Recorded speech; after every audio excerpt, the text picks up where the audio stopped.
Blah, blah, blah, blah, blah. There. Perfect. All right, everyone. We're back. We're back. I only have 18 hours and 17 minutes left of disk space remaining, so we better get this going. All right, yeah, this could be a long discussion, so we should probably not waste a minute of that. Yes.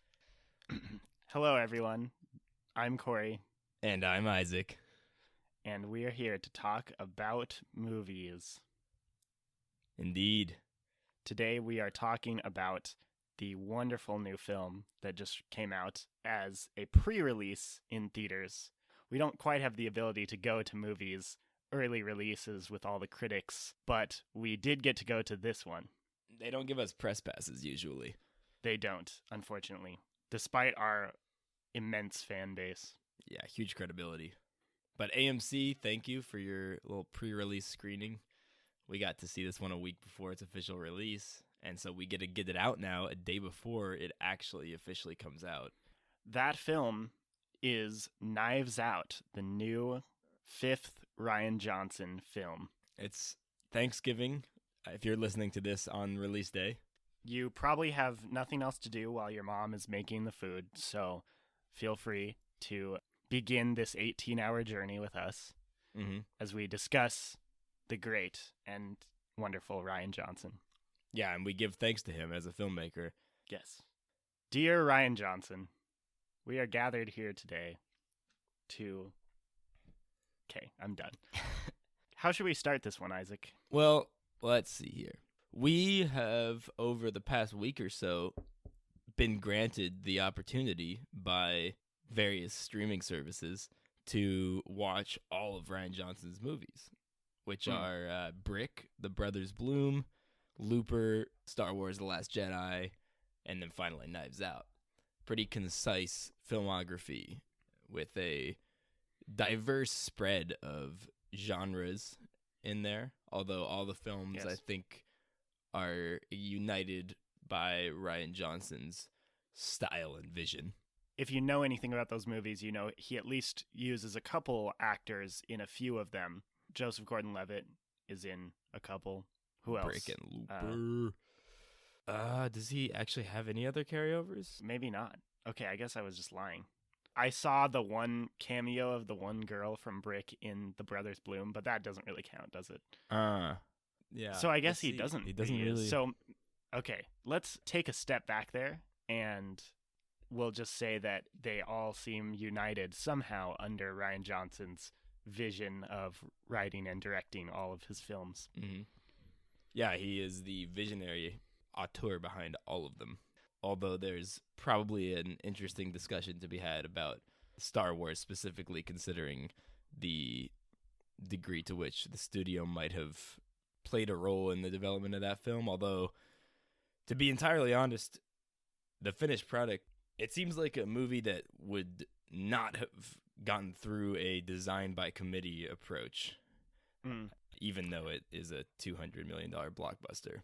I think in some ways it does seem a little designed by committee, but I definitely agree with your general consensus that if you view it as the 4th Rian Johnson movie, the film, or I should say the united Star Wars vision, does not neutralize Rian Johnson's style, which I had definitely expected it would. Yeah, agreed. As far as studio blockbusters in the 21st century goes, it actually feels like a Rian Johnson movie to an extent that something like Guardians of the Galaxy, for all the credit that's given to James Gunn on those films, the visual style and presentation is almost indistinguishable from the rest of the Marvel universe, despite the fact that he's sort of credited as an auteur. Yes. Whereas when The Last Jedi came out, there was certainly some degree of division in terms of hardcore internet fan outcry and critic pretty much universal acclaim. It kind of makes sense to start on Star Wars when you're talking about Rian Johnson, because the reception of that film provides a solid jumping off point for talking about Rian Johnson as a filmmaker. Partially just because it's a Star Wars film, and so it was seen by way more people than any of his other movies, and thus sparked more discussion and more widespread opinions than his other movies. When The Last Jedi came out, it had that really split audience reception, and a lot of the criticism of the film by the longtime Star Wars fan base was that it tried too hard to subvert expectations at the expense of the spirit of the films that came before it. Right? That's summing up a lot of different criticisms in one blanket statement, but that's kind of the gist of it.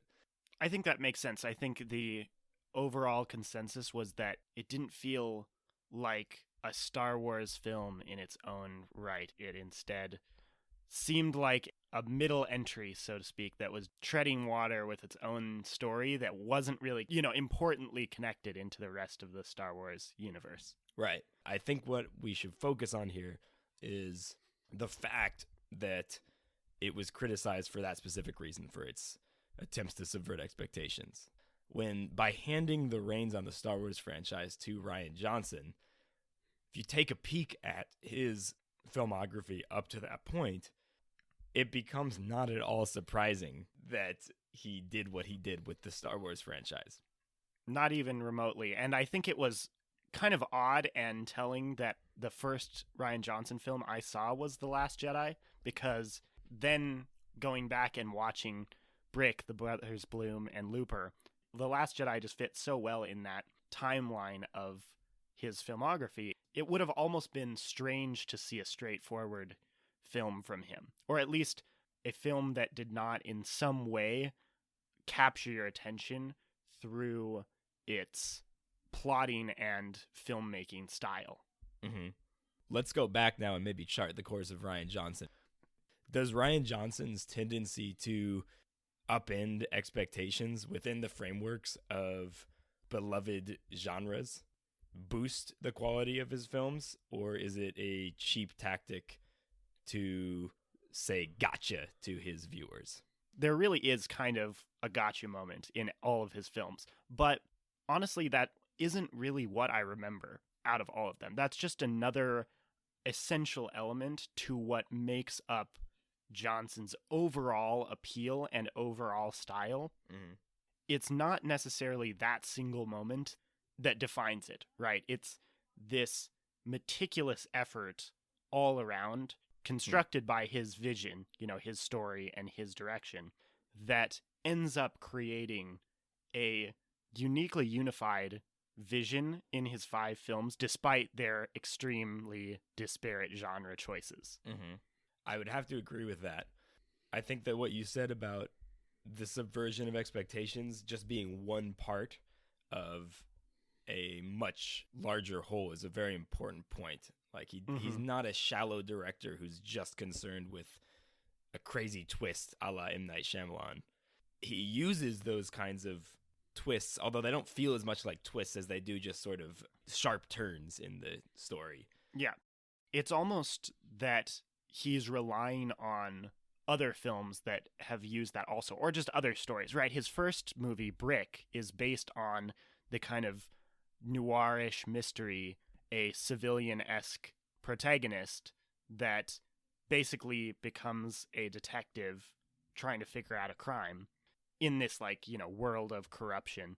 Mm-hmm. It fits so essentially to have that kind of solved up, wrapped up mystery at the end, everything finally coming into place at the last possible second. Right. All the clues were there for you the whole time, but it took that extra step to fit together. And I think that's why Brick was so successful. Not only did it bring those classic elements with a kind of new teenage slang and setting, but it also just used all of those genre cliches so effectively and so captivatingly that it seemed satisfying despite its obvious homages. Agreed. And I think that's the key word, that it's an homage and not blatant theft, right? It's seamlessly embedded so that you can see what's going on. It doesn't feel cheap that it's using that classic wrap-up for the ending. And in some ways, the very premise of Brick could be viewed as a cheap subversion of expectations, right? It's a neo-noir detective story with a lot of the classic esoteric trappings of that noir genre, like the dialogue being maybe the most noticeable of them. Mm-hmm. Right? It has a bunch of high schoolers talking like noir characters from the 40s. But the commitment to crafting a compelling film around that subversion of expectations is what elevates Brick to the status of a really good movie. Yeah.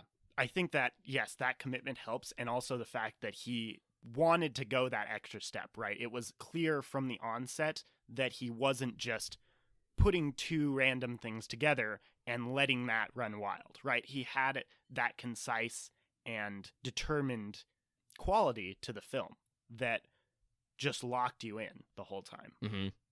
I'm glad that no one really explained to me what the film was about, or I didn't read about it at all.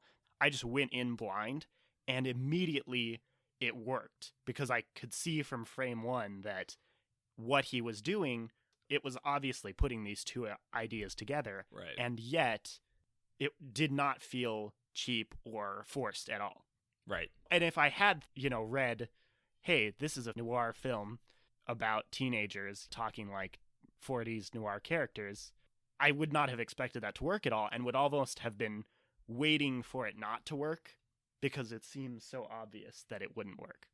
So we see that tendency to take a classic genre or just cinematic structure and premise and turn it a bit on its head with his next two films, The Brothers Bloom and Looper. But they both do so with very different genres, right? The Brothers Bloom, you called it an old-fashioned con movie, which I think is a solid descriptor. It's got the classic, recognizable, suave brother con men criminals who are these globe-trotting characters outsmarting everyone they come across, including the viewer, right? Mm-hmm. Nothing new there. I think to go off of that, as evidence, the main character, or I guess the side main character, Bloom's brother, Mark Ruffalo's character, knowingly deceiving his brother and the audience throughout the film, right? Keeping us in the dark, so to speak, as part of the con. Just that classic, even the characters are keeping the audience in the dark for that final reveal, just as Rian Johnson is keeping all of the plot elements a little bit hidden to create that final gotcha at the end. Another classic genre cliche choice, despite it being a completely different genre in many ways. It's a classic caper comedy. How would you say that Brothers Bloom subverts expectations or turns that genre on its head? I mean, I can see why people consider it inferior to Brick because it has that same knowing, meta commentary almost, the like winking eye towards what it's talking about. And it does so more in a comedic way than a dramatic way, right? It keeps you constantly engaged through all the classic elements that it's bringing together, but at the same time, it's using this overarching understanding that the character knows his role of the story, right? The plays that are being written, and wants to escape that role that his brother has always written for him, and even calls it an unwritten life or something like that. Yeah, so that kind of meta commentary from the beginning, I think made it a little unique. I'm sure it's not the first film to do that, but it's kind of a coming of age story in a way. Like, yeah, I can see that within the framework of a con man film. By the way, apologies for my scratchy voice. I'm a little phlegmy this week, so just think of it as a change of pace. That's okay. So then moving on to Looper, which I think many would call his apex up until Knives Out, possibly.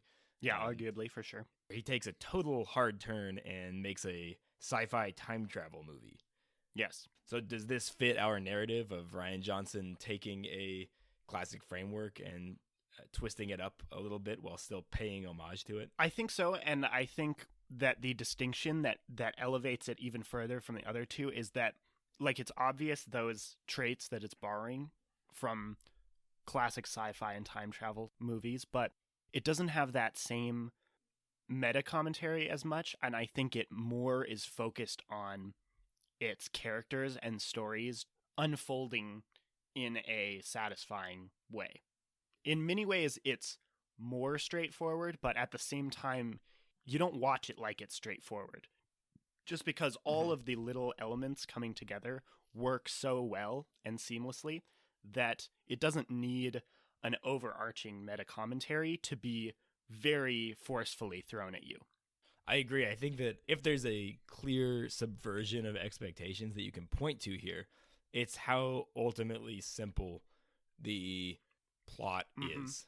Despite the immediate confusion of being dropped into the middle of this time travel story that has the classic kinds of time travel mind warping paradoxes of young people aging up and then like traveling back in time and the younger version killing the older version of themselves. Like there's all sorts of time travel elements in here that could have been portrayed in a really complex way. Right. Most time travel movies dive into that to an extent, and a lot of them end up getting bogged down in it. Whereas I think the effectiveness of Looper comes with how it just uses the time travel premise to tell this really engaging and in a lot of ways simple and concise story without getting too concerned with the technical scientific details of time travel, which is something that we really can't comprehend at this point in our scientific development anyways. So why worry too much about it, right? And you don't really notice any holes in the logic in Looper unless you're really looking for them. And when they do come up, they're quickly glossed over and effectively propelled past by the momentum of the narrative and the thrills that it provides. Yes, absolutely. I think that, just like you said, it isn't concerned with those elements as much because, it has lived past films like Primer that are so engaged in their time travel interworkings that it can quickly lose your attention if you're not, like, lasered in. And even if you are lasered in, it's going to, the story's going to lose you. Like, that's obviously an extreme example, but instead, Rian Johnson sticks firmly in a single time travel aspect, that time travel can happen and it can change the past. What results of that time travel, as soon as it happens, it's like, it's happened, right? There's no paradox, there's no anything. You just go with it. And it works because of the way that it's used, right? The torture of the dude through cutting off his like limbs and stuff that then immediately enacts in the present for the future self. What do they call it? The loops, right? Right. It's this very simple use of the past affecting the future that just works so well and adds to the raw thrill of the movie. Yeah, and simultaneously bringing in a time traveler's view of the kind of psychological, what makes an evil person by the end, as well as the wrapping up with that time travel paradox to end the story, basically, where he kills himself so that his future self is also not there. It just came across as so dramatically satisfying that it doesn't affect you. The time travel thoughts or difficulty of wrapping up all those things doesn't matter, and it didn't need to matter, right? Rian Johnson said that's not what's important here. It's this satisfying dramatic conclusion for all of the characters, and I'm happy that it ended up going that way. As my screenwriting professor would tell us, theme over logic, and Rian Johnson understands that idea. So then we get to Star Wars, which is Rian Johnson tackling the space opera, or maybe just tackling the Star Wars movie, which has sort of become a genre all its own. It becomes pretty unsurprising that he made some people angry, because he generally just decides to handle the classic genres that he tackles in untraditional ways, while also being respectful to his forebears. And I think that within that frame of mind, The Last Jedi is a classic Rian Johnson film. It is clearly reverent, although some call it Yes. disrespectful to the Star Wars mythology. But I think that most of those arguments are wrapped up in the glorification of the original trilogy. There's a lot of rose-tinted glasses, like looking back on Luke Skywalker specifically as a Definitely. unfallible, ultimate all-American hero. Yeah, and I don't think I was concerned with his seeming like he was also a flawed individual, because I am a huge fan of flawed characters, showed by the amount of love that I now have for Rian Johnson. Pretty much all of his characters are flawed and human, despite fitting into these very That's a good point. characteristic genre roles. And I realized the second time, in the context of watching Rian Johnson films, I realized the second viewing of The Last Jedi, that those connections to the Star Wars universe really didn't matter that much, and I didn't care that much, and was more interested in the ways that he took the story and the ways that he directed that, and the way it fit with the rest didn't matter. And it really doesn't matter to begin with, because all that The Empire Strikes Back was continuing the story in a new way, because A New Hope had already had a beginning and an end, so to speak. And it just took the story in a new way, which is exactly what The Last Jedi did too, right? It continued that story, taking it in a new direction, away from the beginning, middle, end classic establishment of the first film. Yeah, I in think the trilogy. it turns Star Wars into something more human-centric than it's ever been before, and also more concerned with exploring relevant contemporary issues and, mindsets.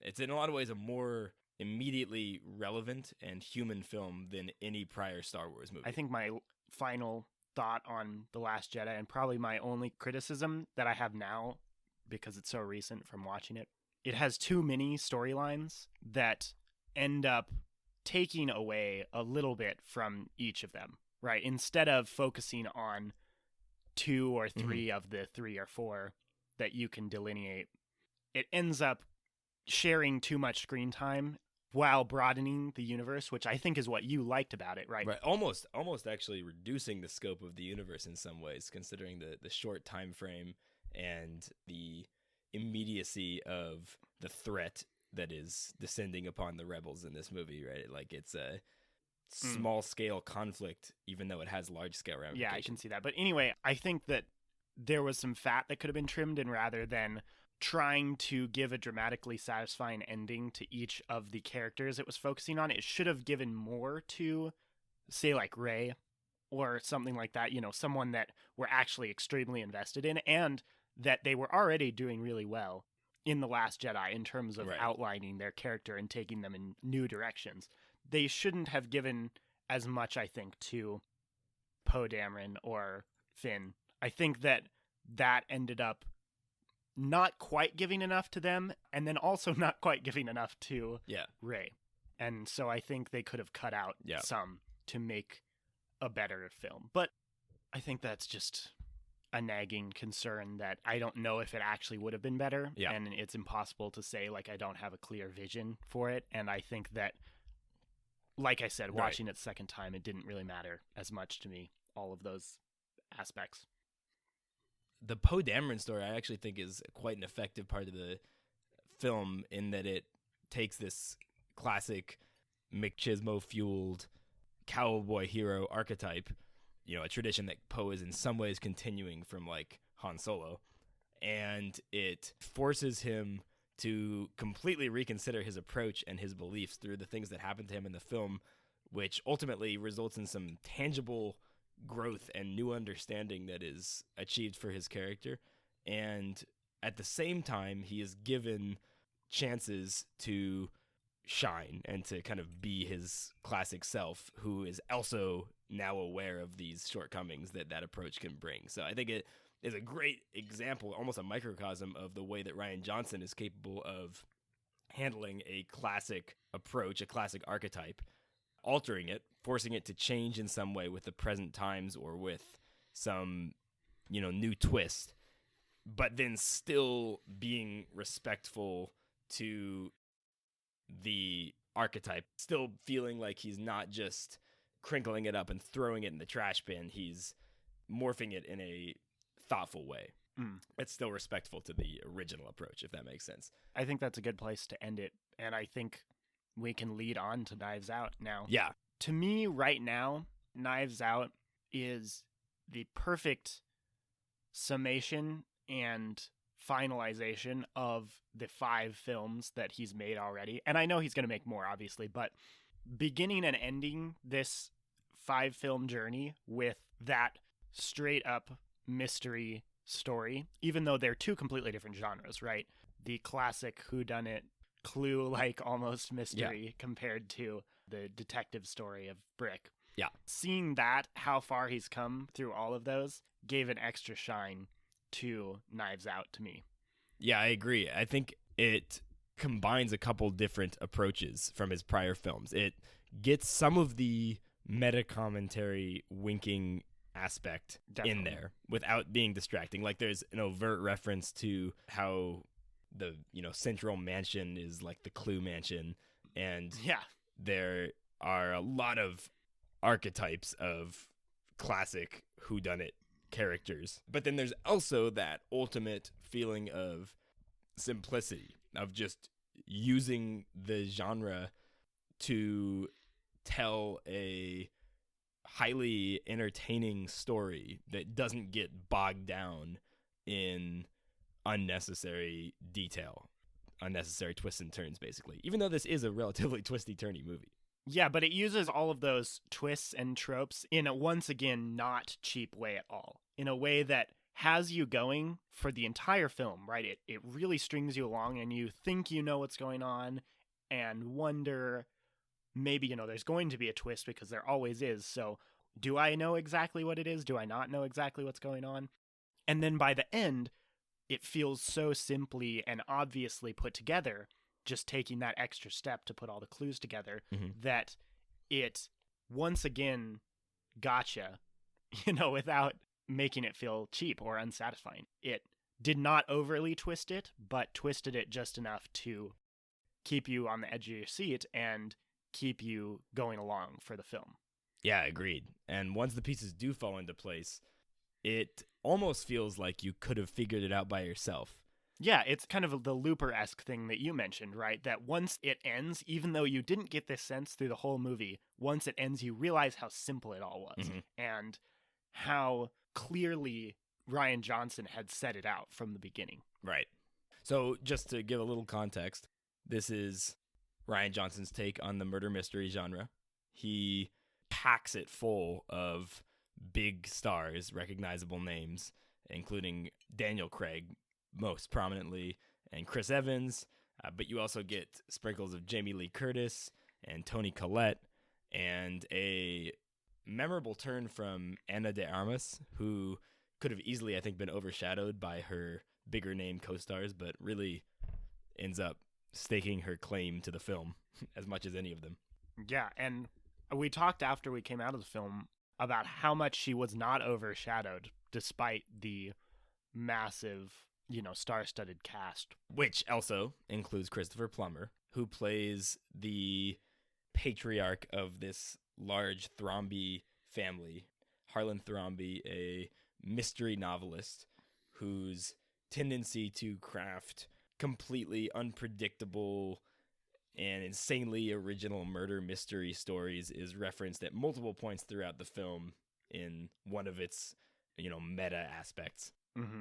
And the inciting incident is his apparent suicide, which is immediately suspected to be murder by Daniel Craig's character, the brilliant, suave detective Benoit Blanc, who is, I believe, referred to in the film as the last of the gentleman sleuths.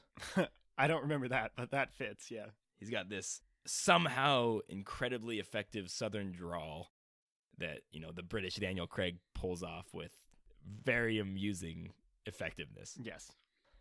He's kind of the anchor of the narrative's forward momentum, right? As you would expect from a whodunit story.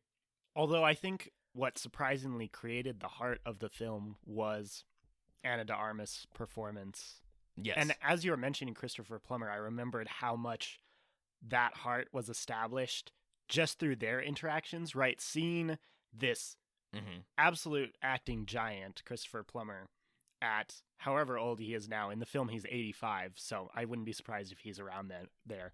And he's 89. He's 89? Wow. Okay, yeah. So putting this octogenarian with Ana de Armas, who's probably like 20, late 20s, maybe 30, and seeing... She's 31. She's 31? Okay, thanks for looking that up. Oh, no, I just had this on my head. Oh, okay. Of course. Yeah. Right, obviously. Wikipedia we don't use it at all. And seeing their interaction being so natural and so compelling to watch was very interesting, and really, I think, speaks to the success of the entire film, that everyone put their solid acting abilities into this without drawing away from any aspect of the film, right? There was no one trying to wedge their way too much into the film, and that probably is because of Rian Johnson's direction, right? He so successfully balanced all these little, or I shouldn't say little, he successfully balanced all these giant aspects of the film, right? These great actors and actresses, and all of their storylines and arcs together, successfully merging them into something watchable and very solid. Very funny, very twisty, just the right amount. Agreed, yeah. I also think that what you mentioned about Ana de Armas being the heart of the film is a really important point. A lot of what separates Knives Out, I think, from just being a classic whodunit mystery movie is the arc of her character and her motivations throughout the film. She is a South American immigrant. Her exact country of origin is left unknown because the obliviously racist Thromby clan continually switches up which South American country she is from in the dialogue. Yeah, I guess all just assuming that they know and just thinking that they're so knowledgeable about it, but actually just switching it up every time, having absolutely no idea what they're even talking about. Yeah, it's a brilliant portrayal of this kind of faux wokeness, the liberal elite white family. Like, this is just the apex, and it's kind of a cartoonish portrayal of that, but it is a great way, I think, for a white man writer-director like Rian Johnson to include some of his own perspective on the film in a way that is socially relevant. That is something that is central to Ana de Armas's experience of the Thromby family, and it's something that the Thromby family doesn't even really consider. They just use Ana de Armas's status as an immigrant and her mother's undocumented status as a tool against her, ultimately. Right. And just as, the overarching plot line makes you come to terms with that comparison between the rich family that considers their wealth their birthright and something that they are owed, compared to the only selfless person in the whole movie, who was actually a kind and good person towards the patriarch of the family. Benoit Blanc says it to Ana de Armas's character, Marta. He says, the way that you succeeded in the end, spoiler alert, is by not playing the game.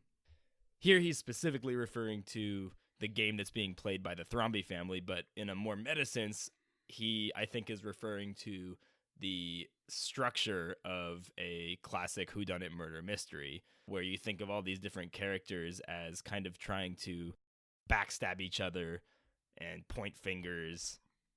Right, the knives coming out. The knives coming out, precisely. The vultures, right? There's a famous quote in there somewhere. She is the only one that is just legitimately behaving selflessly and is just being a good person. She's not playing that game. And that's what results in her making it out on top in the end. Yeah, she never tries to selfishly take her part of the share, and instead just, like you said, plays to her kind heart, like they say in the film. Yeah, it's sort of a gloriously optimistic ending in that sense. And in many ways contributes to that gotcha element, that it was really this selfishness and heartlessness that was creating the entire mystery drama of the story. Yeah. And at the center of it all, that thankfully ended up succeeding, was the only one who ended up being the selfless main character. Yeah. And we do ultimately get a scapegoat villain in the form of Chris Evans' character, Ransom. He's ultimately revealed to be this kind of quasi-mastermind who has engineered... You just revealed it. Yeah, oh no. Yeah. I think we already established that we're spoiling things. Right, but he's established to be the quasi-mastermind behind some of the chaos that's been unfolding within the Thrombey clan. But at the same time, he's actually not the direct murderer of Harlan. Right, and I think that was essential to the plot. Is essential, yeah. This is a murder mystery whodunit where it's been marketed completely as like, anyone could have done it. It is literally called a whodunit. That's its genre. And who did it? No one. There is no person you can point to and say they did it. They killed Harlan Thrombey. Yeah, not only did no one actually do it, but at the same time, it, like you said, it was a scapegoat. It could have really been anyone. Right. And it makes sense that it ended up being Ransom, played by Chris Evans. But at the same time, you could have easily taken that anywhere with the clues they had given you in the film, right? All of them had a reason to hate the patriarch of the family or a reason to kill him because they were all absolutely dependent on his wealth to survive their above their means lifestyles. It could have ended up being anyone, and that wasn't the point of the film. Yeah. It is ultimately unimportant who killed Harlan. And in fact, maybe 40 minutes into the movie, we see exactly what happened in that fateful night, right? The pivotal sequence in Harlan's top story room that you would think in a more traditionally structured murder mystery film we wouldn't see play out until very close to the end of the movie. But instead it acts as this first third turning point that totally throws your sense of where the narrative is going off. Yes. No visual trickery or knowing attempts to confuse you. It's very plain and at the same time so effective. Right. That they brought that element in so early because, like you said, it ends up taking you on to a place that you would not have expected, through the middle of the movie. Yeah, and I think that that's a great way to sum up what's so effective about Rian Johnson's approach is that he doesn't just try to trick you. That's not his goal. He will certainly veer his films in directions that you wouldn't have expected going in, but he doesn't hide anything from you. His goal is not to shock you and subvert your expectations. His goal is to present you with new ideas and new ways of thinking about these classic stories. And he does so by, structuring them in unique ways. And Knives Out is a great example of that. And also cleverly tying in that Marta cannot lie unless she throws up basically afterwards because she is so repulsed by the idea of lying. That also lent an interesting dramatic and comedic element to the film that more than one would have expected lends to the thematic weight or the, thematic importance of the film. Mm-hmm. Also, they really shouldn't list Chris Evans as the second most important cast member because I think that really makes it obvious. Because he really is not very much in the film until about the second half. So kind of makes it pretty obvious what's going to happen. It's probably a billing thing, though, more than anything. It could be. I think his agent negotiated for him to be listed as the co-headliner. That's what they'll argue, yes.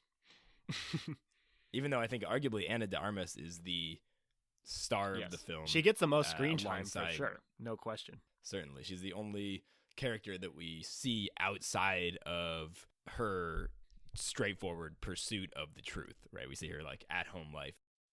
That is another aspect that separates this from the classic murder mystery story, right? In fact, the first scene after the opening title, Knives Out, doesn't take place at the Thrombey mansion. It's in Marta's modest kitchen, Mm. which is a little bit disorienting if you're expecting Clue. Most whodunits of this style are very focused on, just the cast of characters that inhabits like the central location of the film. So it throws you a little bit for a loop in that respect as well. I think the real question, though, is why would you have put it below Looper and one other film I don't remember in your ranking of Rian Johnson films? Why did it come at number 3? Yeah. To spoil Isaac's ranking of the films. So despite how effectively I think it sums up Rian Johnson's approach, I thought that Knives Out had some pretty significant pacing problems towards the middle of the movie when that first twist, or it's not a twist, I'm going to not call it a twist, that first right-hand turn, sharp turn in the narrative comes along, and it messes with your idea of where the story is going, and I don't think that the film gives you quite enough reason to remain engaged during sort of that entire second third of its duration. And then it gets back on track for sure for its third act. But the second act, it just loses momentum. And so for me, it was as simple as that. It was my theater experience, even though I enjoyed the start a lot and felt that it effectively tied up its loose ends and made a, compelling case for its own existence by the end. It just didn't have me locked in for that middle chunk. Whereas Looper and Star Wars, for me, were both highly compelling films start to finish, even though I know we talked about the issues with the structure of The Last Jedi. It just didn't distract for me as much from the in-the-moment viewing because there was so much going on, I guess, and I am of the ADHD generation. You're okay with the bouncing around from I'm good with the plot to bouncing plot. around, right. And Looper, it just has a little bit less fat on it. It is shorter. It's like 20 minutes shorter, and it feels like it has a more vital momentum to it throughout the entire film than Knives Out. Gotcha. I can see so that. So I slightly preferred it. I did really enjoy Knives Out still, but yeah, that was the problem for me. Where do you put it, though? I might put it as the best. I still don't know for sure. They're all kind of at a similar place to me, to be honest, that I don't really know how I would even rank them as of now. Plus, if it wasn't clear before, I'll tell all of our listeners that I just watched all of them for the first time this last week, so I still don't have the full time to settle how I judged all of them. Yeah. Other than that they were good. Yeah, I need some distance. Some time to think. It's you, not me. I think I could say that it's arguably his best. What caused the lesser momentum of the middle, where it basically showed what happened with the suicide of Harlan Thrombey, and that kind of, for you, incited, or a boring middle third. For me, that just so sharply took it in a different direction that I was engaged for the rest of the film and felt that it was leading up somewhere that I didn't know exactly where. And there was enough other things too, right? That Harlan changed his will to give everything 100% to Marta. And yeah, by that point, I think that might have been about where I regained my... I feel like that was only about in the middle of the film. It might have been. Maybe the chunk I am describing is shorter than I remember it being, which makes sense actually because... But I mean, it was enough for you to note it, whereas for me, I didn't feel the same way. So I think I'm more right than you, so we'll just see where a repeat viewing gets me, because I definitely enjoyed Looper more the second time, and I also enjoyed Star Wars more the second time. I definitely enjoyed Star Wars more the second time, so I am also Maybe curious. They're all kind of growers. I think they are. I honestly think they are. I think he'll be appraised as the greatest director in the universe one day. Definitely. No question. Zero doubt. I mean, if all of his films get better with time, then, as time infinitely and exponentially makes each better, then it'll all add up to be the best ever of the universe. Also, we haven't touched upon this yet. I think it's fitting, though, to mention it given the holiday that we are releasing this episode on. The Thrombey family at one point in the film, despite just being a, wonderful example of a big loving family getting together, for fun, warm-hearted family gatherings. We also get a peek at a political conversation, about Trump, basically. It's a pretty blunt sequence in that it isn't like a cartoonish portrayal of a kind of modern debate that you might imagine at a family gathering where everyone's kind of drunk and there's, a couple people who like Trump and his policies. And, of course, the timeless yet modern racism that attaches to it. Certainly. Yeah, if you need a little primer for the kinds of things that might be going on around your Thanksgiving table, then maybe focus in on that conversation in Knives Out. It's delightfully uncomfortable. Yes. And also, if you want to succeed in your argument at your family dinner, take Marta's side in this one and don't say anything, because I think that's the most successful route. That is a great point. Stay silent at all costs. Yes. Separate yourself. Or it'll just spin absolutely out of control. Yeah, political conversations are important to have, just not at family dinners where everyone is intoxicated. Exactly. And that is the moral of the story today, I think. I think so as well. Thank you, Knives Out. All right, any last things that you'd like to touch upon, Corey? I guess not. One last little thing. Apparently, Joseph Gordon-Levitt has a voice cameo in Knives Out. So there is one other continued use of an actor in Rian Johnson's films. The only, as we just discovered. Yeah, Joseph's the only one that he likes enough to recast. I have no idea what his voice cameo would have been. It must have been very minor. Is it not on... Oh, it's not on Wikipedia. It just says a voice cameo. Yeah. I don't know. We'll have to rewatch it. If anyone knows, let us know. Please. Well, thank you for giving us the time of day on Thanksgiving. Yes. Hope you all enjoy your meals. Remember to give thanks for whatever movies are your favorites on this holiday. Yes. What's your favorite Thanksgiving movie, Isaac? Planes, Trains, and Automobiles, for sure. Yes. I've already mentioned it on this podcast. A good one. Before. Yeah, I'll be watching it in the next couple of days. What about you? I couldn't tell you. Apparently, Krisha is a Thanksgiving film, Thanksgiving-related movie, which that was pretty good. The first Trey Edward Schultz movie. I should watch that. What about Pilgrim? Oh, yes. Definitely my favorite of all time. That is the Thanksgiving Into the Dark episode. You can see Corey's write-up on it over on the blog. Yes. How about Jim Henson's Turkey Hollow from 2015? That's a classic. I've never heard of it. Neither have I until Google. Well, it sounds like we got some Thanksgiving viewing to finish. We better wrap up this podcast episode so we can hop on that marathon. Yes. Who knows any Thanksgiving movie off the top of their head? Except for Planes, Trains, and Automobiles. Isn't there like a Charlie Brown Thanksgiving from? Yeah, okay, that doesn't count. That's too obvious. It's probably like a Muppets one, too. I don't know. Yeah. Maybe not. Or just Jim Henson. Whatever that one was called, I already forgot. Turkey Hollow, thank you. Sounds like a horror movie. What is that a play on? Like, is that supposed to be Sleepy Hollow or something? I guess. Lack of imagination. Lack of imagination hollow? Hey, get it? Got him. Because hollow. Yeah, hollow. Lamau, anyway. I get it. Lamau.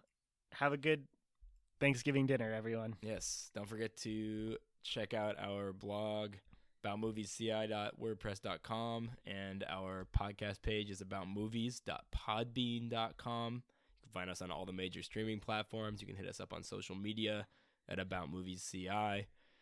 We want to hear your opinions. Can you rank the Rian Johnson movies? No, because you're not as smart as us. Hey. Oh. Gotcha. Great note to end it on. Yes. All right. Shameless. Yeah, okay. Thank you to our Let's worthless listeners. No, just kidding. We love you all. Thank you for tuning in. We love you all. Thanks for listening this far. Yes. You are the best people. You are. In our lives. In the whole wide world. You know who you are. Yes, you do. Because you listen to the end of this podcast. Thank you, Mom. Goodbye, Mom. And thank you, Dad. Happy Thanksgiving, everyone. Goodbye. The end.